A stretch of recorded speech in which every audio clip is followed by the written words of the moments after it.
Bonjour les béliers, bienvenue sur la chaîne Emma et la magie des cartes et bienvenue sur votre guidance générale et sentimentale pour le mois de mars 2025. J'espère que vous allez bien mes abonnés et aussi bien sûr les personnes qui me découvrent aujourd'hui. Alors si c'est le cas, j'espère que vous allez bien aimer ma manière de procéder et vous abonner à la chaîne. Autre chose à vous dire avant de commencer, n'hésitez pas à compléter cette guidance par les tirages de vos signes ascendants, lunaires et en Vénus, notamment pour le sentimental. Et prenez ce qui résonnera en vous. Pour regarder ces tirages-là, vous retrouverez la playlist des guidances par signe à la toute fin de la vidéo. Alors, la manière dont le tirage va se dérouler, l'énergie forte qui va être à l'œuvre pour vous ce mois-ci, au mois de mars 2025. Ensuite, pour les messages et prédictions généraux d'ailleurs, ce sera l'oracle blanc et noir d'Emma Defrane, l'oracle aux portes de l'inconscient. Alors, je suis partie un petit peu dans l'idée de faire une ligne de chaque, comme je faisais, c'est vrai que je faisais ça beaucoup au début, quand je faisais mes guidances par vidéo, je faisais beaucoup ça et c'était pas mal. Donc voilà, là en ce moment, j'ai envie de reprendre un petit peu cette manière de faire, donc je pense que je vais faire ça. Peut-être que je ferai autrement, parce que ça, c'est ce que j'ai comme idée préconçue. Et puis parfois, au moment où je fais le tirage, c'est tout autre chose que je fais. Parce que tout simplement, bien sûr, je me laisse porter. D'accord. Ensuite, pour le sentiment. Alors, d'abord, conseil général, on aura le petit oracle victorien. Je ne sais pas si vous le verrez à l'écran. Il est là. Ensuite, pour le sentimental, même chose, une ligne de chaque. A priori, on va dire comme ça. Ce sera l'oracle blanc et noir love, le rose bell. Et pour le conseil, ou la conclusion, l'oracle des amoureux, que voici, que voilà. Donc, on va commencer, les amis, d'accord? On va commencer tout de suite par l'énergie forte à l'œuvre. Pour les béliers, s'il vous plaît, oracle de la sagesse d'Avalon. Pour le mois de mars 2025, s'il vous plaît. Quelle énergie forte va être à l'œuvre pour les béliers, s'il vous plaît? Oracle de la sagesse d'Avalon pour le mois de mars 2025. Alors, on vous donne le cerf. Alors là, les amis, vous allez être dans des énergies, dans une énergie portée par cette énergie vraiment alors, le cerf, c'est la fierté. C'est l'idée de mener les autres aussi. Alors, je vous montre cette belle énergie de tac. Cette belle énergie. Où est-ce qu'on est? Voilà, cette belle énergie du cerf, d'accord. Énergie de fierté. Le cerf, on se dresse, on lève la tête haute, on brame éventuellement. C'est peut-être pas la saison du brame d'ailleurs, mais peu importe. Il y a cette idée de se montrer, d'être fier de ce qu'on fait, d'être fier de ce qu'on est. Et c'est aussi la carte du leadership, c'est la carte de la personne qui mène les autres. Alors attention, qui mène les autres, pas dans l'autorité. D'accord? On parle pas de donner des ordres à tout le monde. On parle simplement par sa présence et la manière dont on est, son charisme, etc., les autres ont envie de suivre le mouvement, finalement. Les autres ont envie de suivre, d'écouter. On a cette capacité, justement, ou servir d'exemple, que les gens autour aient envie de vous suivre dans ce que vous faites, dans ce que vous dites, dans ce que vous pensez, éventuellement, pourquoi pas. Attention, le leadership, c'est pas une carte non plus qui est néfaste. On n'est pas en train de manipuler les gens. Simplement, on a cette capacité, ce mois-ci, là, au mois de mars 2025, justement, à être écouté, écouté, vu, qu'on vous suive. Alors, s'il y a des choses nouvelles qui arrivent en termes de projets, de choses comme ça, dans le professionnel ou autre, d'ailleurs, eh bien, à ce moment-là, vraiment, vous allez avoir cette capacité à ce qu'on vous écoute, à ce qu'on a envie de vous suivre dans ce que vous voulez faire. D'accord? Je regarde en même temps au niveau du cadrage. A priori, on devrait avoir la carte en entier, donc. On va commencer maintenant. Alors, sur les messages et les prédictions, s'il vous plaît, oracle blanc et noir pour le mois de mars 2025 pour les béliers, s'il vous plaît. Quels sont les messages, quelles sont les prédictions pour les béliers? Alors, on va prendre tout ça. Alors, qu'est-ce qu'on nous raconte? Ok. Coup de foudre. Fausseté. Violence. Échec. Et je vais en prendre une de plus, s'il vous plaît, pour les béliers pour le mois de mars. Et la paix, d'accord? On va faire la même chose. Alors, on nous donne en dos de deck le travail. J'espère que vous le verrez aussi. Alors, peut-être je devrais pousser un petit peu tout ce qui est sentimental et mettre le dos de deck au bout parce que ça m'embêterait que vous ne voyez pas tout. Alors, on va faire comme ça. Alors, oracle aux portes de l'inconscient, s'il vous plaît. Pour les béliers, pour le mois de mars 2024, s'il vous plaît. Est-ce qu'on peut nous compléter les messages? Non, on sait peut-être. donner plus de détails, s'il vous plaît, pour le mois de mars 2025, s'il vous plaît, pour les béliers. Alors, la joie sous le coup de foudre. Pour les béliers, s'il vous plaît, merci. L'apprentissage sous la fausseté, merci. Le père sous la violence. Alors, sur le mois de mars, merci. Le territoire sous l'échec, merci. Et l'humiliation sous la paix. Ok, et sur le dos de deck, on a la réussite. D'accord. Alors, on va probablement faire face, là, au mois de mars, un petit peu à des, on va dire, des déconvenus. On va être très probablement... Ouais, alors, soit une déconvenue qui va se produire au mois de mars, d'accord? Et on dit que par rapport à cette déconvenue, dans ces cas-là, on va trouver la paix, on aura la réussite, et on va surmonter cette déconvenue. Je vais dire, après, je vais vous donner les détails, hein, bien sûr, sur ce qu'on nous donne, là. Soit on a eu des déconvenues avant, on les a toujours encore un petit peu en cours, là, au mois de mars, d'accord? Mais on va de toute manière vers quoi? Vers la paix et la réussite. Vers le fait que de manière subite, avec coup de foudre joie, on va réussir donc à trouver la paix et la réussite par rapport à cette situation. Donc, alors, je vais vous donner plusieurs interprétations possibles, bien sûr, hein, puisque là, vous êtes nombreux à regarder, bien sûr, et là, je vais vous donner, en fonction de vos vies respectives, toutes les pistes d'interprétation possibles et imaginables, bien sûr, pour que ça puisse vous parler et résonner en vous. Hein. Ce qu'on explique aussi, c'est que par rapport... Alors, c'est quelque chose de relationnel, a priori, d'accord? Et ça peut éventuellement être sur le lieu de travail, puisqu'on nous donne le travail en dos de deck, comme ça peut être dans un autre domaine relationnel, où du coup, on aura fait beaucoup d'efforts. Là, le travail, dans ces cas-là, l'autre symbolique de la carte du travail, c'est aussi tous les efforts qu'on fait. Vraiment, on travaille à quelque chose, d'accord? On essaie de faire tout ce qu'il faut et tout ça.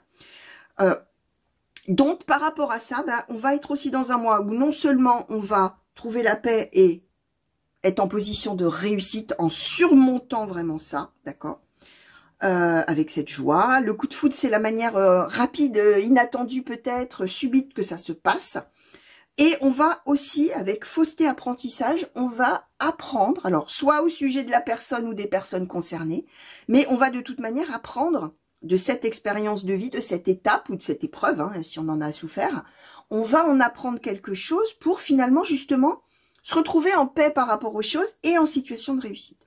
Alors, ce qu'on nous explique sur cette situation, c'est que c'est en relation avec une personne. Ici, on nous donne le père. Alors, bien sûr, ça peut être pour certains d'entre vous une histoire familiale. Alors, en plus, père-violence, ça peut être des histoires de l'enfance avec, alors, je l'espère pas pour vous, de la violence physique, c'est possible, mais de la violence verbale aussi. Ça peut être un problème avec véritablement le père. Alors, bien sûr, on est dans une guidance générale. Un parent, ça peut être aussi, bien sûr, une femme. Bon, je sais, hein, ça paraît bizarre dans un tirage de cartes qu'on dise qu'une carte d'homme, c'est une femme, mais...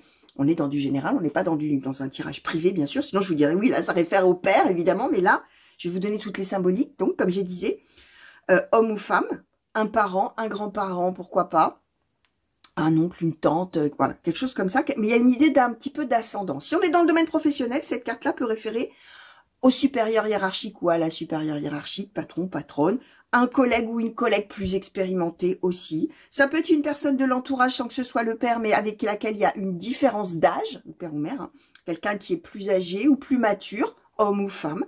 Ce qu'on explique, c'est que on a un petit peu, ou on aura, si c'est au mois de mars que ça se passe, une lutte un petit peu de pouvoir, d'accord? De territoire qu'on nous donne ici. On convoite quelque chose qu'on n'aura pas. Alors, malgré le fait qu'on soit dans la position de fierté du cerf, d'accord? On reste droit dans ses bottes, hein, avec le cerf, on est vraiment la tête haute. On n'en démord pas si on a quelque chose comme ça, d'une rivalité peut-être, ou quelque chose, parce qu'il y a quand même cette notion de ce qui m'appartient et de ce qui vous appartient, de ce qui appartient à l'autre d'une certaine manière avec le territoire, d'accord? Malgré cette situation d'échec, alors humiliation, hein, mince, c'est pour ça que je parlais de déconvenu, mince, voilà, il y a quelque chose où je découvre en fait de manière... j'ai découvert, venant de cette personne ou d'une situation, que en fait, je me retrouvais en position d'infériorité. Ou que je vais me retrouver en position d'échec ou d'infériorité par rapport. Alors, ça peut aussi être quelqu'un qui est décisionnaire sur vous. Hein. Ça peut être aussi, pourquoi pas, même si on n'a pas forcément de carte de justice. Pour certains d'entre vous, ça peut être une idée de justice où finalement, on n'a pas gain de cause. Et du coup, humiliation, échec. Sauf que là, bon, c'est pas grave. Coup de foudre, joie. réussite, apprentissage, ok, j'en tire quelque chose. Parce que justement, il y a cette énergie du cerf là qui porte et qui amène justement à se dire, ok, bah peut-être que j'ai eu une déconvenue, peut-être que j'ai vécu un échec par rapport à cette personne-là, en relation donc avec ce qui m'appartient, ce qui lui appartient à lui ou à elle, ou par rapport à notre positionnement à chacun, ou à notre avis, notre opinion à chacun. Mais moi, je suis en paix, en joie, en réussite au mois de mars. Justement parce que ça m'empêche pas d'être qui je suis avec le cerf. Bon, voilà. Je reste, comme il disait, droite dans mes bottes ou droite dans mes bottes, la tête haute. Je n'ai pas démérité si c'est une histoire où on s'est battu à faire vraiment des choses, des projets, tout ça. Je n'ai pas démérité. Je peux maintenant aller en paix, même si effectivement, peut-être, sur le moment, c'est un peu compliqué à digérer cette histoire. D'accord? Mais là, réussite. D'accord? Alors, si c'est une histoire professionnelle, les amis, où il y a peut-être, pourquoi pas, une histoire de prud'homme ou de gain de cause qu'on attend de la part du patron, peut-être que jusqu'à maintenant, on n'a pas eu gain de cause, et là, on va avoir quelque chose d'un revirement, on ne perdra pas son travail, en l'occurrence, avec réussite paix, d'accord? Ou alors, si on perd son, entre guillemets, si on perd son, ce qui oppose à l'autre, on n'en reste pas moins en position de réussite professionnelle quand même, d'accord? De manière globale.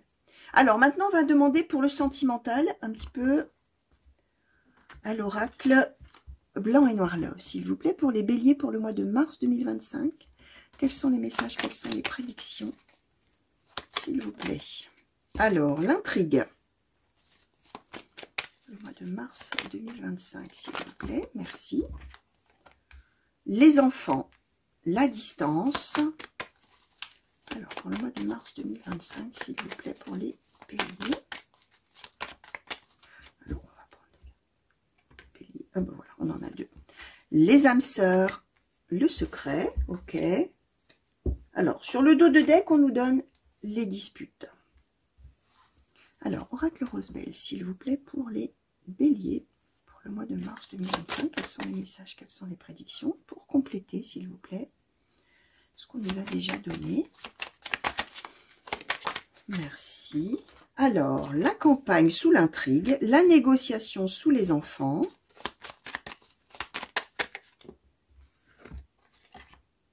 Le plan sous la distance, l'île déserte sous les âmes sœurs.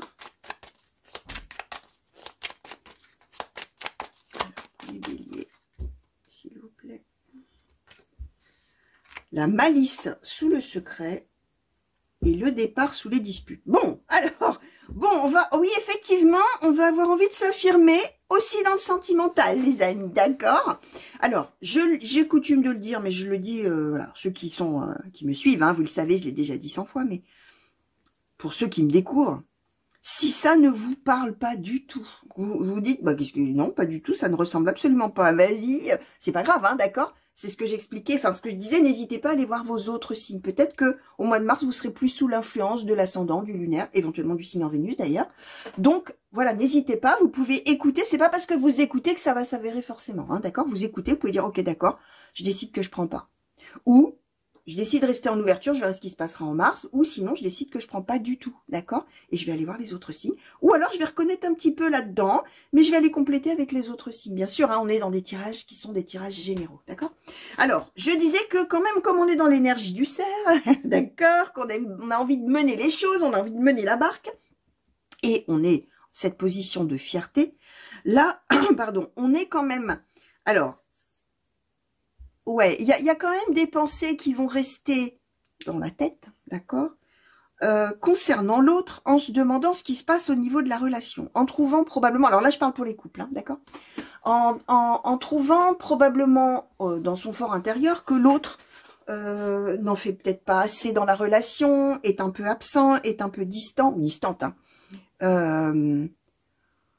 que ça cache peut-être quelque chose, même pour certains, il y a quand même l'intrigue et la malice, hein, peut-être qu'on se pose vraiment des questions, pour certains en tout cas, en se demandant qu'est-ce qui se passe, tout ça, comment ça se fait qu'on s'éloigne, ou que... Alors attention, l'éloignement peut être une vraie distance, on peut être vraiment loin l'un de l'autre géographiquement, on peut être en distance relationnelle ou émotionnelle, même en habitant sous le même toit, hein, d'accord, il y a des fois des hauts et des bas, comme on dit, hein. Donc il y a un petit peu tout ça, et en secret, dans le secret des pensées, eh ben, il y a justement cette idée de... Bah, est-ce que notre relation serait pas en train de se distendre? Est-ce que tout ça? Alors, pardon. avec quand même cette idée que peut-être on va à un moment donné, puisqu'on nous le donne en dos de deck, les disputes et le départ, soit effectivement c'est quelqu'un qui doit partir loin, là en termes géographiques, et on n'était pas d'accord, ou qui a dû partir loin et on n'était pas d'accord, hein, d'accord.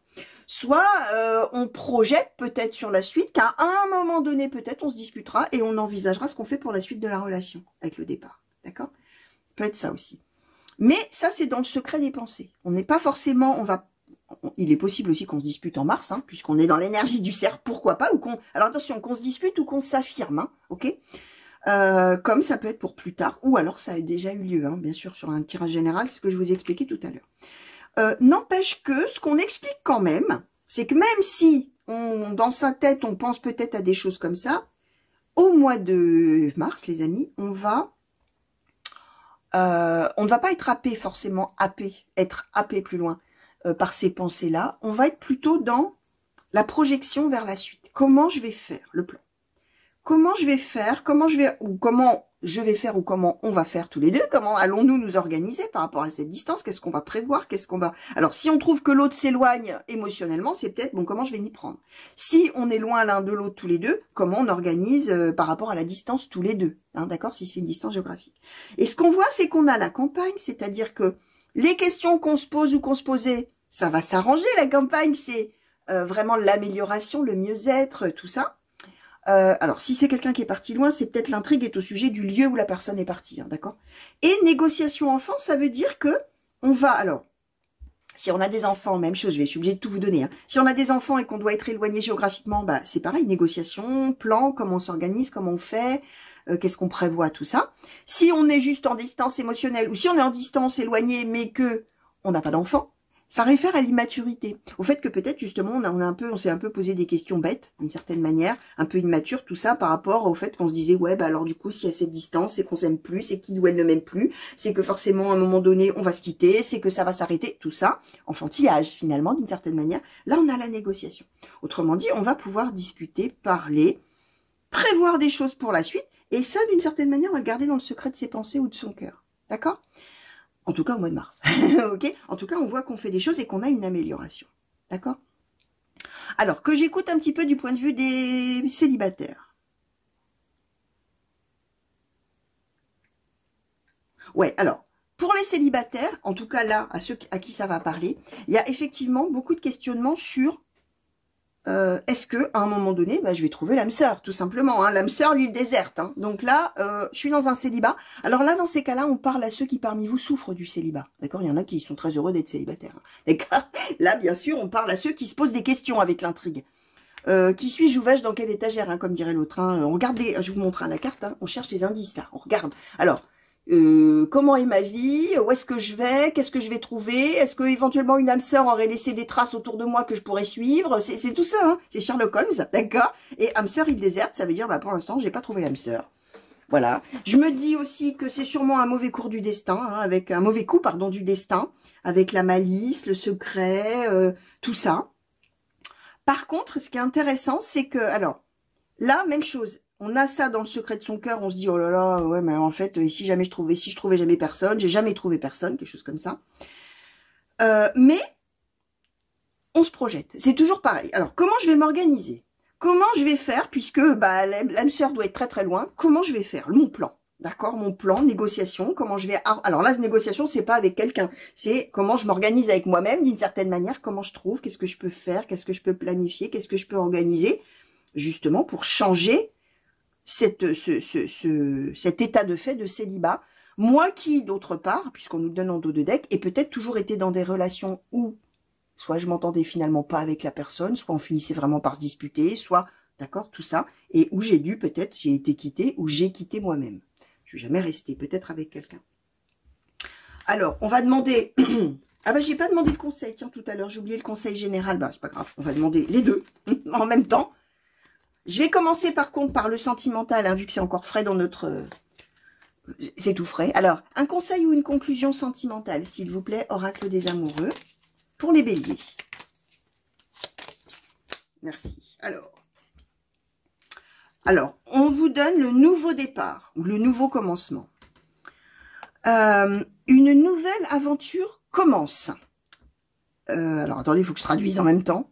Accueille-la, on va dire embrace, c'est prendre dans tes bras, mais accueille-la et vis tous tes rêves avec passion. Donc, chers amis, qui êtes célibataires, effectivement, je vous ai dit des nouveaux plans, tout ça. Ok, une nouvelle vie commence là, ça y est. On tourne une page, on ouvre une nouvelle ère, accueillez-la. Alors en plus, une nouvelle aventure commence, il y a peut-être quelqu'un effectivement qui va pas tarder à arriver, ok, pour certains d'entre vous. Pour les couples, hein, je vous ai dit, ce qu'il y a dans le secret des pensées, tout ça, n'empêche pas de planifier des choses. Et là, ce qu'on vous explique, c'est que finalement, conseil qui est donné, au lieu de mouliner du cerveau sur justement, bah, si un jour on se quittait, si ça s'arrangeait pas, et si on s'éloignait de plus en plus, ou si, voilà, tout ça. Si plutôt je planifiais des choses avec mon chéri ou ma chérie, si plutôt j'organisais, si plutôt tout ça, accueillez ça et vivez tout ce qu'il y a à vivre avec passion, ok? Ça veut dire que on ne va a priori pas vers une séparation, on va plutôt vers des choses qu'on va faire au quotidien. Donc sortez un peu de vos pensées négatives, arrivez dans l'action plutôt. Voilà le conseil qui est donné. Alors, d'un point de vue général, pour les béliers, s'il vous plaît, tiens, on va vous remettre là. Petit oracle victorien, pour les béliers, pour le mois de mars 2025, quels conseils souhaitez-vous donner d'un point de vue général? Merci. Alors, on vous donne le lys. Abandonne-toi à la pureté de ce que tu ressens. Partage la sincérité de tes sentiments. La simplicité est un doux miel, parent tout fiel. Autrement dit, soyez francs, dit Collier, mais en gentillesse, d'accord? Parce que vous, les béliers, vous êtes souvent un petit peu rentre-dedans, hein, d'accord? Un peu passionné, un peu combatif, tout ça, d'accord? Là, le conseil qui est donné, pour résoudre vos problématiques, votre situation, alors là, on parlait d'une histoire probablement relationnelle, où il y a un sentiment d'échec, mais il y a un mieux-être, tout ça, et il y a la compréhension, finalement, tant mieux, d'une certaine manière, bah, il y aura peut-être des choses à dire. Par contre, effectivement, on vous conseille la sincérité, mais on parle de doux miel, d'accord? On parle pas d'aller au combat, d'accord? Donc, s'il y a des choses à dire, dites-les simplement, sincèrement, mais sans animosité, voilà, c'est pas des rancœurs, des rancunes, des reproches qu'on vous conseille effectivement de dire. C'est simplement d'exprimer ce qu'il y a dans votre cœur, dans votre ressenti. Hein. Si on est dans le professionnel, il y a peut-être rien dans le cœur à transmettre, hein, mais voilà, qu'est-ce qu'on a peut-être sur le cœur pour le coup, qu'on peut transmettre en toute simplicité, sans être dans la bagarre, hein, finalement, d'une certaine manière. Voilà le conseil qui vous est donné, les béliers. Voilà, chers amis, en tout cas, moi, je vous souhaite une belle fin de mois de février et surtout, bien sûr, un très beau mois de mars. Ok, merci de m'avoir regardé. Alors, pour les nouveaux, j'espère que vous avez aimé. Et donc, n'hésitez pas à vous abonner, bien sûr. N'oubliez pas que incessamment, là, vous allez avoir le petit encadré guidance par signe astrologique. Si vous souhaitez aller voir vos autres signes, bah, vous cliquez dessus. Tout simplement, ça va vous mener là dans la liste de toutes les guidances par signe tous les mois de l'année. N'oubliez pas qu'il y a la guidance 2025 aussi, pour toute l'année. Peut être intéressante hein, pour compléter. Elle est dedans aussi, d'accord? Donc, voilà, chers amis béliers, belle fin de journée à vous, ou belle fin de soirée, ou bonne nuit si vous êtes, belle nuit plutôt si vous êtes travailleur nocturne peut-être et que bah, vous me regardez pendant une petite pause, c'est possible aussi. Donc voilà, je vous fais de gros bisous à tous, je vous fais des grands coucous partout où vous êtes, prenez grand soin de vous et revenez vite me voir. Allez, au revoir!